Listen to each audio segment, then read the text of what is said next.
ஆடு மாடுகள் மாநாடு நடத்துகிறாரு.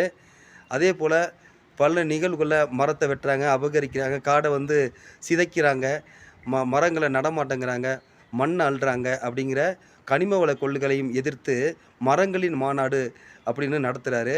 குரலற்ற மனிதர்களுக்கு உண்மையிலே குரலாக நிற்கிறது இன்றைக்கி சீமானாக தான் இங்கே இருக்குது. நம்ம வந்து சீமான் வெற்றி பெறணும், அவருக்காக உறுதுணையாக நிற்கணும் அப்படிங்கிறது மட்டும் இல்லாமல், நம்ம நம்ம வாழ்வாதார வழிகாட்டியாக இன்றைக்கி சீமான் தான் இருக்கிறார் அப்படிங்கிறத நம்ம உணர வேண்டிய சூழலில் இருக்கிறோம்.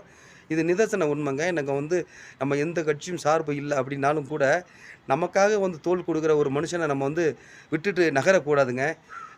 நம்ம வந்து நம்ம ஓட்டுக்கு இப்போ நம்மளை கொள்ளடிக்கிறோம், தினமும் நம்ம போராடுவோம், சட்ட ஒழுங்கு சரியில்லைன்னு பேசுகிறோம், விலைவாசிகள் அதிகமாக இருக்குன்னு பேசுகிறோம். ஆனாலும் பாருங்கள், கடைசியில் ஒரு 500, 1000 காசை வாங்கிட்டு நம்ம எந்த கட்சியெல்லாம் திட்டுறோமோ அதே கட்சிக்கு ஓட்டு போட்டு போயிடுறோம். கடைசியில் திருப்பி முதலேருந்து மாரி திருப்பி விலைவாசிங்கிறோம்,